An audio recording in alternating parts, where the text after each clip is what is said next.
नमस्कार, मैं हूं शम्स ताहिर खान और आप देख रहे हैं वारदात। 162 लोगों को लेकर इंडोनेशिया के एयरपोर्ट से एक हवाई जहाज सिंगापुर के लिए रवाना होता है। वक्त है सुबह के 5:30 बजे, लेकिन तकरीबन 40 मिनट बाद ही यह हवाई जहाज बीच आसमान में कहीं रहस्यमयी तरीके से गायब हो जाता है। और ऐसा गायब होता है कि तकरीबन 2 दिन गुजरने के बाद भी किसी को ढूंढे नहीं मिल रहा। क्या यह हादसा है, हाईजैक या फिर कुछ और?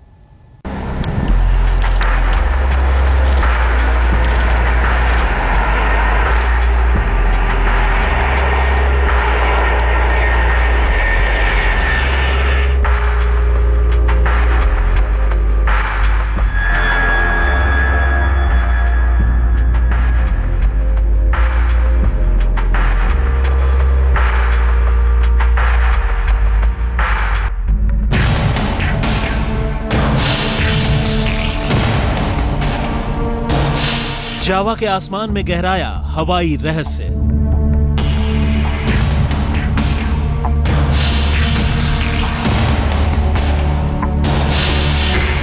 तकरीबन 2 दिन गुजरने के बाद भी नहीं मिला लापता विमान का कोई सुराग।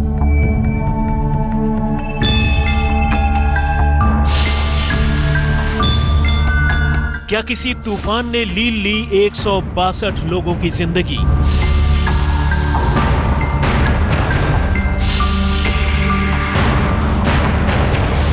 छब्बीस 26,000 फीट की ऊंचाई पर आखिर क्या हुआ एक एयर बस के साथ?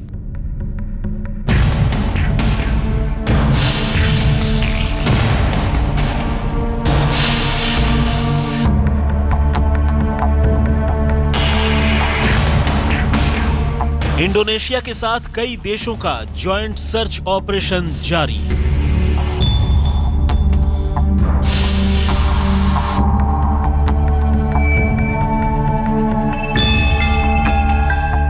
पांच हवाई जहाज, 3 हेलीकॉप्टर, 12 नेवी शिप्स और कई युद्धपोत लगे अभियान में।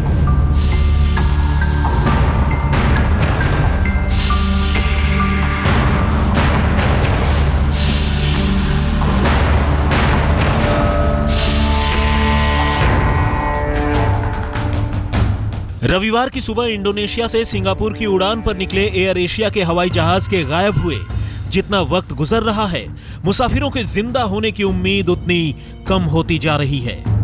सबसे बड़ी दिक्कत यह है कि जिस तरीके से यह हवाई जहाज बीच आसमान में गुम हो गया, उसके बाद अब यह पता लगाना भी तमाम एजेंसियों के लिए एक बड़ी चुनौती बन गई है कि आखिर इस एयरबस के साथ हुआ क्या। क्या यह हवाई जहाज किसी हादसे का शिकार हुआ या फिर इसे किसी ने हाईजैक कर लिया?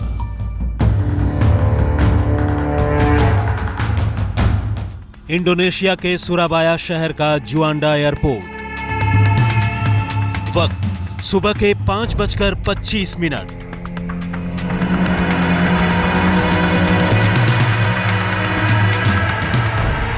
अपने किफायती फ्लाइट्स के लिए दुनिया भर में मशहूर एयर एशिया का एक विमान एयरबस 320-200 इस वक्त अपने सफर की तैयारी कर रहा है।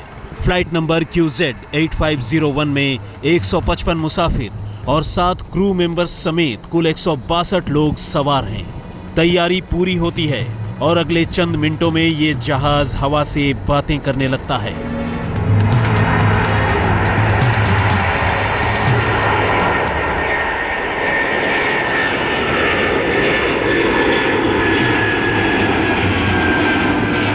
इस हवाई जहाज को सुराबाया से 855 मील यानी तकरीबन 1376 किलोमीटर दूर सिंगापुर के चांगी एयरपोर्ट पर लैंड करना है और इंडोनेशिया के समय के मुताबिक इस एयरबस को यह दूरी पूरी करने में तकरीबन 2 घंटे का वक्त लगने की उम्मीद है।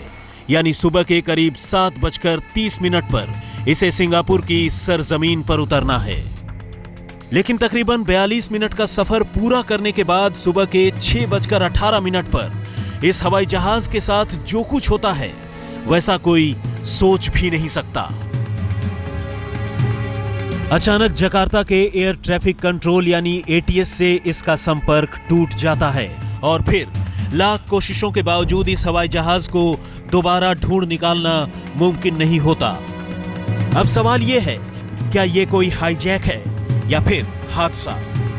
क्या हवाई जहाज पर आसमानी बिजली गिरी है, या फिर ये उसके तमाम कंट्रोल्स के जाम हो जाने का नतीजा है, या फिर विमान के फ्यूल टैंक में कोई धमाका हुआ है? कहीं ऐसा तो नहीं कि इस हवाई जहाज पर नीचे से ही कोई हमला किया गया हो? बात तब और गंभीर हो जाती है जब जकार्ता के एटीएस से एक नई खबर सामने आती है। एयर ट्रैफिक कंट्रोल की ओर से बताया जाता है कि यह हवाई जहाज जब जावा सागर के ऊपर कालीमंतन और जावा द्वीपों के बीच से गुजर रहा था तो इसके पायलट ने अचानक अपना रूट बदलने की गुजारिश की थी। यानी वो हवाई जहाज को उसके नियमित रास्ते से कहीं और ले जाना चाहता था। लेकिन इसके ठीक कुछ देर बाद ही इस हवाई जहाज का एटीएस से संपर्क टूट गया। लेकिन सवाल ये उठता है कि आखिर बीच रास्ते में इस एयरबस के पायलट को अचानक ऐसी कौन सी दिक्कत हुई जिसके चलते वो अपना रास्ता बदलना चाहता था। आज तक ब्यूरो। आखिर क्या हुआ होगा एयर एशिया के इस हवाई जहाज के साथ? क्यों इसके पायलट ने गायब होने से ठीक कुछ सेकंड पहले मांगी थी रूट बदलने की इजाजत? जमीन से उड़कर हवा से बातें करने वाले हर हवाई जहाज के सामने एक नहीं हजार खतरे होते हैं, लेकिन आखिर इस फ्लाइट के लिए वो कौन सा खतरा था जो 162 लोगों की तकदीर पर भारी साबित हुआ?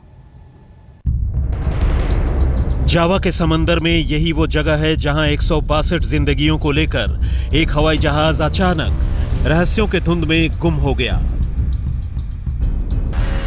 लेकिन सवाल यह है कि बीच आसमान में आखिर इस हवाई जहाज के साथ ऐसा क्या हुआ जो अचानक हवा में ही वो कहीं गायब हो गया। खतरा नंबर 1, खराब मौसम से हादसा। वैसे तो इस हवाई जहाज को लेकर अब तक कोई पक्की खबर सामने नहीं आई है, लेकिन शुरुआती संकेतों की बदौलत जिस बात का खतरा सबसे ज्यादा है वो खराब मौसम का ही है। सूत्रों की माने तो इस रूट पर रविवार की सुबह घने बादल मौजूद थे जो किसी भी हवाई जहाज के लिए टर्बुलेंस की वजह बन सकते थे। मुमकिन यह भी है कि घने बादलों के बीच से गुजरने के दौरान इस हवाई जहाज पर कोई बिजली गिरी और हवाई जहाज किसी आग के गोले में तब्दील होकर समंदर में बिखर गया। खतरा नंबर 2, तकनीकी खराबी से हादसा। कई बार तकनीकी खराबी भी हवाई हादसों की वजह बनती है।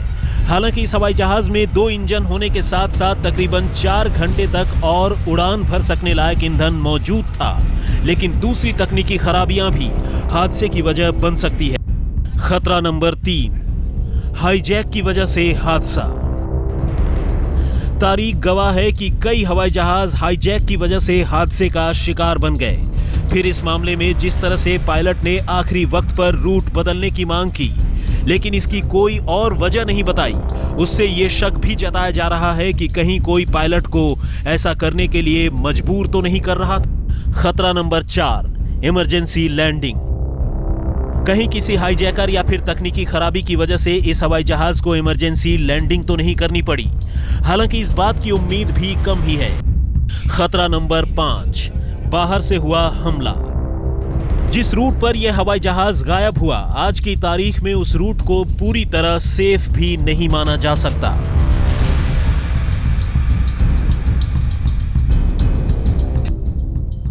जाहिर है इस फ्लाइट के गायब होने के पीछे एक नहीं हजार वजहें हो सकती हैं, लेकिन असली वजह क्या है इसका पता हवाई जहाज या फिर उसके मलबे के मिलने के बाद ही चल सकेगा।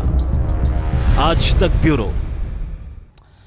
एयर एशिया के इस हवाई जहाज के सच से पर्दा हटाने के लिए अब किसी चीज की सबसे ज्यादा दरकार है तो वो है हवाई जहाज का ब्लैक बॉक्स, क्योंकि ब्लैक बॉक्स ही वो चीज है जिसमें वो तमाम सूचनाएं कैद होती हैं जो किसी हादसे से पहले हवाई जहाज पर गुजरती है। लेकिन ब्लैक बॉक्स को ढूंढना भी ठीक उतना ही मुश्किल है जितना इस जहाज को ढूंढना। एयर एशिया के हवाई जहाज की गुमशुदगी पर छाई धुंध की चादर कब हटेगी ये फिलहाल कोई नहीं जानता, लेकिन तमाम लोग इतना जरूर जानते हैं कि जिस तरीके से ये हवाई जहाज हवा में गायब हो गया उसे इतनी आसानी से ढूंढ निकालना आसान नहीं है। गरज ये कि आमतौर पर हवा में किसी हादसे का शिकार होने पर हवाई जहाज के टुकड़े समंदर में दूर दूर तक बिखर जाते हैं और ऐसे में गहरे पानी के नीचे से उन टुकड़ों का सुराग ढूंढ निकालना आसान नहीं होता। आमतौर पर ऐसे हादसों के बाद तमाम एजेंसियां जहाज का ब्लैक बॉक्स ढूंढने की कोशिश करती है ताकि हादसे की सही वजह पता लगाई जा सके, क्योंकि ब्लैक बॉक्स ही वो चीज है जिसमें कॉकपिट के अंदर आखिरी वक्त पर होने वाली बातचीत समेत तमाम डेटा रिकॉर्ड होते हैं। लेकिन इन हालात में ब्लैक बॉक्स तक पहुंचना भी एक मुश्किल काम है। कई बार हादसों के बाद हवाई जहाज के इंजन से कुछ ऐसे ट्रांसमिशन मैसेज जनरेट होते हैं जो इसे बनाने वाली कंपनी को हासिल होते हैं, लेकिन इस मामले में शायद वो भी उम्मीद जाती रही है। ऐसे में इस हवाई जहाज के रहस्य से पर्दा कैसे हटेगा, ये कहना फिलहाल मुश्किल है। आज तक ब्यूरो। वैसे तो समझदार लोगों की निगाह में ये एक वहम के सिवा कुछ भी नहीं, लेकिन फिर लोग एक हादसे के बाद अक्सर दूसरे और फिर तीसरे की आशंका से सहमे होते हैं। और इत्तेफाक से इस साल मलेशिया के किसी फ्लाइट के लिए भी यह तीसरा हादसा है।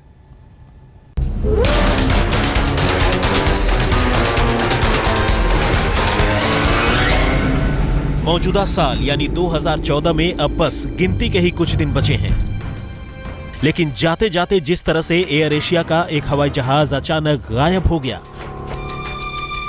उसने नए सिरे से एक खौफनाक इत्तेफाक के बारे में लोगों को सोचने पर मजबूर कर दिया है।